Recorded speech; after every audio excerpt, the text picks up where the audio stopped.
Wabah hitam, kengerian yang mengubah dunia selamanya. Sejarah Black Death.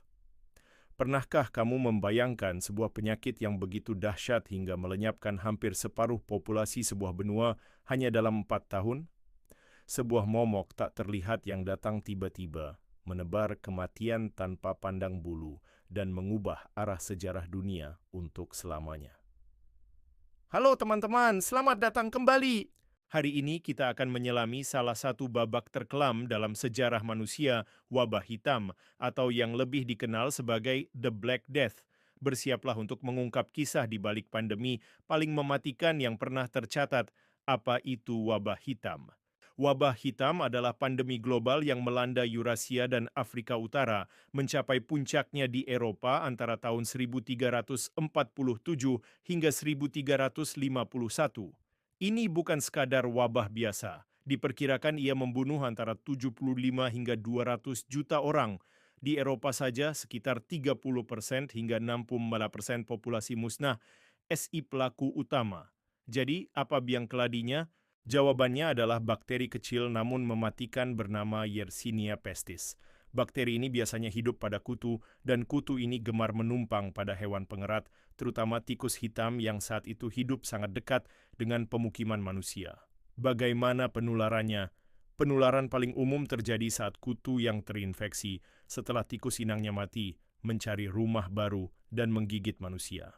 Ini menyebabkan bentuk paling terkenal, pes bubonik. Tapi ada cara lain yang lebih mengerikan. Jika bakteri menginfeksi paru-paru, ia menjadi pes pneumonik yang bisa menyebar lewat udara saat penderita batuk atau bersin. Ada juga pes septisemik, di mana bakteri langsung masuk dan berkembang biak di aliran darah. Gejala yang mengerikan. Gejala wabah hitam sangat mengerikan. Penderita pes bubonik mengalami demam tinggi, lemas, dan munculnya bubo yang nyeri dan membengkak. Pada pes septisemik, darah terinfeksi bisa menyebabkan pendarahan internal dan jaringan tubuh menghitam lalu mati. Inilah salah satu kemungkinan asal nama wabah hitam.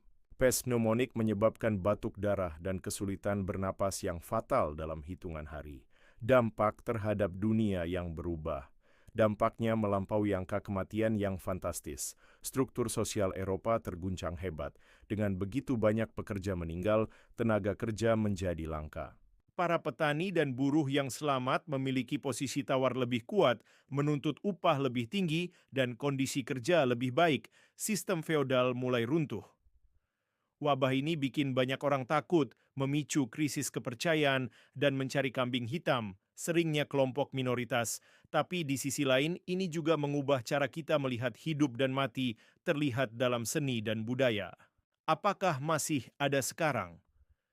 Pertanyaan penting, apakah wabah hitam masih ada? Jawabannya, ya. Bakteri Yersinia pestis masih ada di alam liar pada hewan pengerat di beberapa bagian dunia. Namun jangan khawatir, berkat sanitasi yang lebih baik dan terutama penemuan antibiotik, penyakit pes kini sangat bisa diobati jika didiagnosis cepat. Pandemi skala wabah hitam di era modern sangat tidak mungkin terjadi. Wabah hitam adalah pengingat yang kuat tentang betapa rentannya peradaban kita terhadap penyakit dan bagaimana sebuah bencana dapat secara fundamental mengubah masyarakat. Ia mengajarkan kita tentang pentingnya kesehatan publik, ilmu pengetahuan, dan bagaimana manusia beradaptasi bahkan setelah tragedi terburuk sekalipun. Bagaimana menurutmu, pelajaran apa yang paling penting dari kisah wabah hitam ini? Tuliskan pendapatmu di kolom komentar di bawah. Jika kamu merasa video ini bermanfaat dan menambah wawasan, jangan lupa klik tombol like, subscribe, dan nyalakan lonceng notifikasinya agar tidak ketinggalan konten sejarah menarik lainnya. Terima kasih sudah menonton, sampai jumpa di video berikutnya.